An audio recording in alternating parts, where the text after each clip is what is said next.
¿Qué tal, amigos? Sean bienvenidos a un programa más. Estamos en la Semana de Familia, viviendo momentos especiales, juntos estudiando la Palabra de Dios.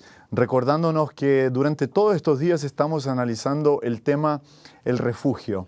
Y hoy quiero invitarte para que juntos podamos estudiar otro tema fascinante de la Palabra de Dios que nos habla sobre Cristo, el refugio contra el orgullo. Es interesante porque nosotros como seres humanos tenemos ya en nuestros genes, en nuestra herencia genética, algunas cosas que traemos que son negativas. Una de ellas es el orgullo. Y cuando nosotros vamos hasta la Biblia encontramos algunos ejemplos que nos hacen un poco pensar de cómo podemos sacar lecciones para nuestra vida espiritual. Yo quería invitarte para que pudieses abrir la Biblia junto conmigo aquí en Daniel capítulo 5. Y en Daniel capítulo 5 la Biblia nos menciona algo muy interesante. Es la historia de un rey, de un joven rey, que creció en una familia. Así como tú tienes una familia, así como yo tengo una familia, y creció en esta familia tal vez copiando algunos modelos que muchas veces nosotros tenemos tendencia de copiar, pero que tal vez no son los mejores. Y la Biblia hace un relato de cómo este rey creció, llegó a la etapa de su juventud y cuando estaba ya en la etapa de su vida adulta se transformó en rey, en el primer monarca de una nación poderosísima como era la nación de Babilonia. Y cuando nosotros nos aproximamos un poco de esta historia, nos damos cuenta que Daniel habla un poco de esto en el capítulo 5 de su libro. Y la Biblia dice que el rey Belsasar dio un gran banquete a 1000 de sus grandes invitados y tomó vino en la presencia de los 1000. Y de repente, en cuanto Belsasar tomaba y apreciaba el vino, dice la Biblia, mandó traer los utensilios de oro y de plata, los vasos de oro y de plata que Nabucodonosor, su padre, había arrancado del templo que estaba en Jerusalén y los había traído para Babilonia. ¿Y para qué trajo esos vasos de oro y de plata? La Biblia dice que él trajo esos vasos de oro y de plata para que pudiesen beber vino, él, sus invitados, sus mujeres, sus prostitutas y sus concubinas. Yo te pregunto, ¿cuál es el sentido que alguien en una gran fiesta, en una fiesta pagana que ya duraba más de una semana, pudiese ahora en el medio de la fiesta parar la fiesta y pedir que trajeran los vasos que eran utilizados en la iglesia? Que fuesen traídos tal vez aquel gasofilacio que es usado para recoger las ofrendas en la iglesia. Que fuesen traídas las decoraciones de la iglesia. Parece que no tiene mucho sentido. Aquí es donde nosotros comenzamos a ver un poco de la historia del orgullo del corazón de Belsasar. Es interesante cómo personas que no están en su juicio normal hacen cosas que muchas veces no harían si estuviesen en su forma racional perfecta. Y una persona que está debajo del efecto del alcohol, del efecto de la droga, muchas veces va a tomar decisiones ridículas a los ojos humanos. Yo no sé cuán fuera de sí estaba Belsasar.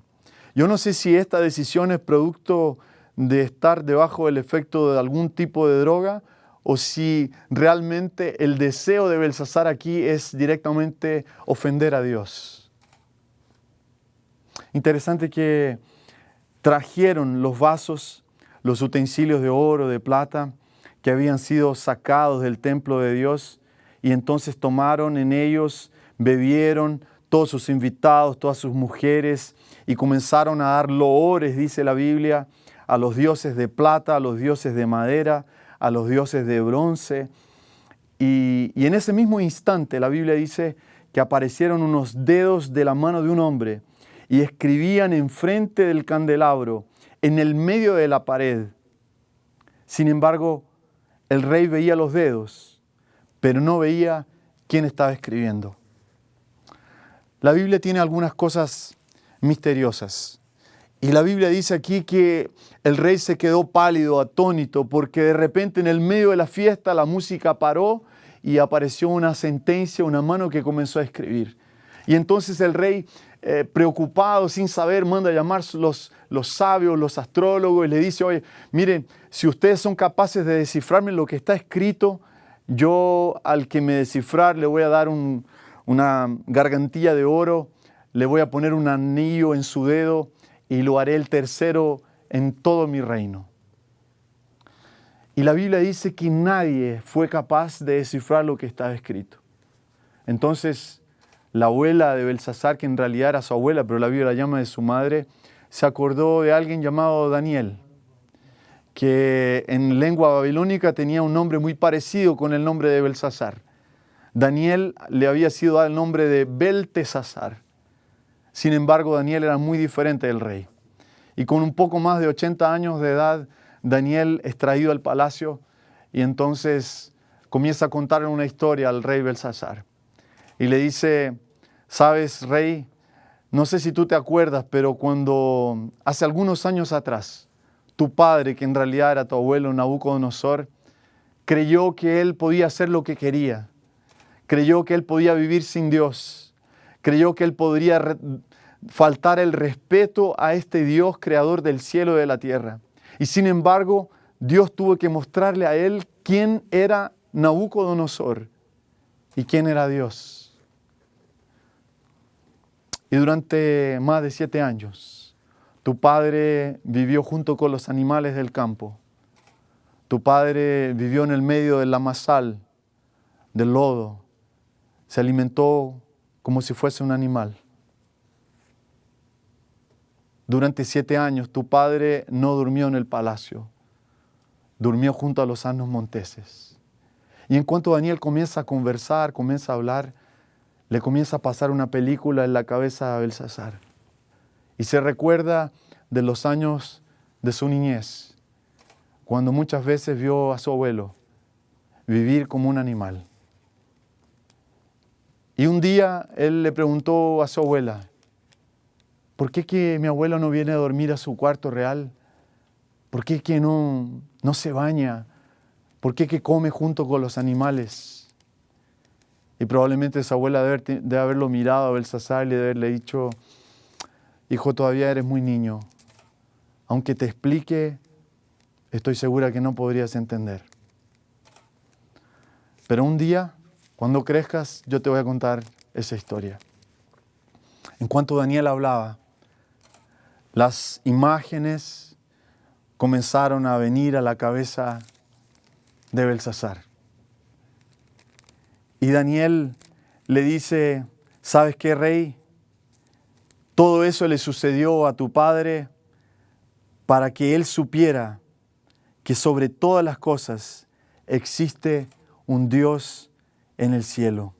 El versículo 18 del capítulo 5 dice, oh rey, Dios el Altísimo dio a Nabucodonosor tu padre el reino, la grandeza, la gloria y la majestad.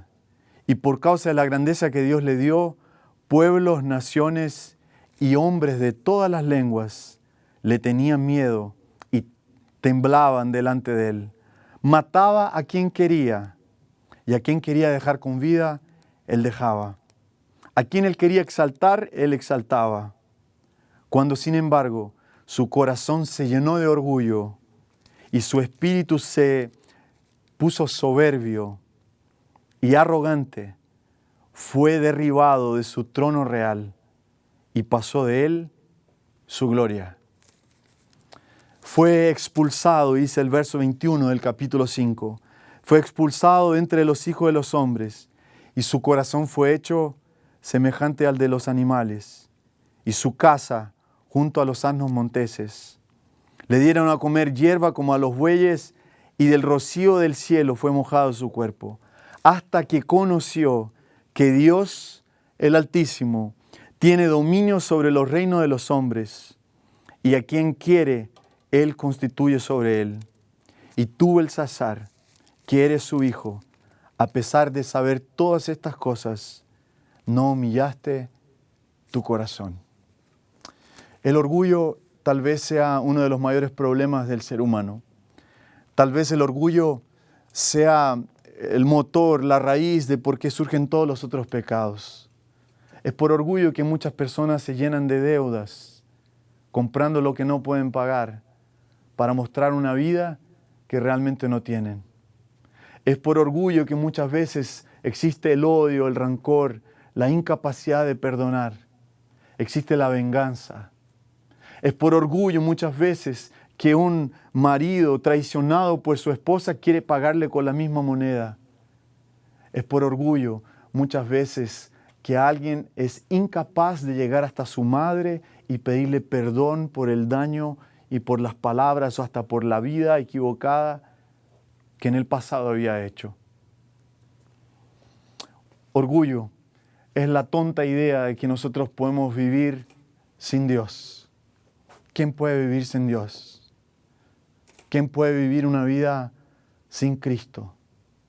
Hay una música del cuarteto Heraldos del Rey que dice exactamente eso. Aquellos que quieren vivir una loca vida sin Dios. Esta era la vida que estaba viviendo Belsasar. ¿Y sabe qué? Existe un dicho que yo siempre me acuerdo. Y ese dicho dice que los sabios aprenden con el sufrimiento de los demás. Y los locos sufren una y otra vez y nunca aprenden. Yo no sé si hoy estoy hablándole a alguien que tiene un corazón orgulloso. No sé si estoy hablando en este momento a ti que tienes el corazón duro para las cosas de Dios. O tal vez tu corazón está endurecido y eres incapaz de perdonar a alguien de tu familia por alguna cosa que te hizo. No sé si le estoy hablando a alguien en este momento que así como Belsasar está ofendiendo el nombre de Dios y está tergiversando lo que es santo en profano. No sé si le estoy hablando a alguien que transformó su cuerpo, sí, transformó su cuerpo de ser un vaso de Dios utilizado para honra y gloria de Dios en un instrumento de servicio, de adoración a los dioses de este mundo. Belsasar tenía todas las historias para haber aprendido. Belsasar tenía el pasado, las lecciones de su abuelo, que si él hubiera aprendido, su presente y su futuro serían diferentes. El capítulo 4 de Daniel, Nabucodonosor hace una declaración muy linda. Y ese corazón que antes era orgulloso, que necesitó pasar por el lodo, por el barro para saber quién era él y quién era Dios, él dice ahora en el capítulo 4 y el versículo 37, dice: ahora pues yo, Nabucodonosor, alabo, exalto y glorifico al Rey del cielo, porque todas sus obras son verdaderas, todos sus caminos son justos, y Él puede humillar a todos los que andan en soberbia. ¿Sabía usted que Nabucodonosor hará parte del grupo de los redimidos? Alguien podría decir, ¿cómo puede ser que alguien tan impetuoso, tan orgulloso, tan soberbio? Sí, es verdad, pero esa es una parte de la historia. La segunda parte de la historia es que ese corazón soberbio, orgulloso, arrogante, se convirtió y exaltó el nombre del Señor. Interesante que su nieto, Belsasar, tuvo un final completamente diferente. ¿Sabe por qué Daniel le dijo a Belsasar que no quería recibir los regalos que él había ofrecido? Él le dice: voy a decirte lo que está escrito en la pared, pero no quiero ninguno de tus presentes. ¿Sabes lo que significa que está escrito en la pared? Significa que tu reino fue pesado en una balanza, que tu vida fue pesada en una balanza y fue encontrada en falta. Tu reino será dividido. Daniel no quiso recibir los presentes del rey porque sabía que él no podría entregarlos. En aquella misma noche, del año 539, los medos y los persas estaban desviando hace un año el curso del río Éufrates. Y en aquella noche entraron por debajo de las murallas de Babilonia y mataron a Belsasar, a todas sus concubinas, a todas sus prostitutas y a todos sus grandes invitados. Y la música, que era estrondosa, de repente se transformó en llanto. Yo quiero preguntarte y llevarte a la reflexión en este momento. ¿Será que la historia de Belsasar necesitaba terminar así? Existe un refugio contra el orgullo. Existe un refugio contra la soberbia. Y ese refugio se llama Cristo Jesús. Puedes ir a Él ahora. Él está de brazos abiertos esperando. No hay nada, absolutamente nada que tú hayas hecho que tal vez sea peor que lo que Belsasar hizo en aquella noche. Dios es infinitamente grande para perdonar. Si Él perdonó el pecado de Nabucodonosor, Él puede perdonar tu pecado y Él puede perdonar mi pecado también. Esas son las buenas nuevas. Es que Cristo está con su brazo extendido. Su oído está atento para escuchar tu clamor, tu súplica. Él es capaz de devolverte la capacidad de perdonar tal vez a alguien de tu familia, a alguien de tu seno familiar, de devolverte la paz en el corazón que solo Cristo puede dar. Muy pronto, todos nosotros habremos de ser pesados en una balanza. Y solo aquellos que tienen a Cristo como su Salvador podrán entonces experimentar la verdadera felicidad, la vida eterna. Por eso quiero invitarte a que te vuelvas y juntos nos volvamos para el Señor. Que juntos podamos abrazar a nuestro Salvador Jesucristo. Él está de brazos abiertos esperando por ti y por mí. ¿Hay algo más que Dios necesite hacer para impresionar tu vida? ¿Hay algo más que Dios necesite hacer para mostrarte que Él es Dios y que tú eres un ser humano? A veces pensamos que somos el dueño de nuestro futuro. Nos comportamos como si muchas veces fuésemos o tuviésemos todas las opciones en nuestras manos. Sin embargo, ni tú ni yo sabemos ni siquiera lo que va a suceder de aquí a una hora después. Cuanto menos el día de mañana. Por eso que nuestra vida debe estar en las manos del Señor. Cristo es el refugio. Siempre lo fue. El verdadero refugio. Y ese refugio está abierto. En medio de la tormenta de este mundo, no necesitas desesperarte. No necesitas querer acabar con tu vida. Existe algo mejor. Existe un mañana. Existe una esperanza. Si ese es tu deseo, en este momento, haz conmigo esta oración. Señor Jesús, bendice a cada amigo, a cada amiga que está en este momento abriendo su corazón a ti. Nos entregamos completamente y lo hacemos en el nombre de Jesús. Amén.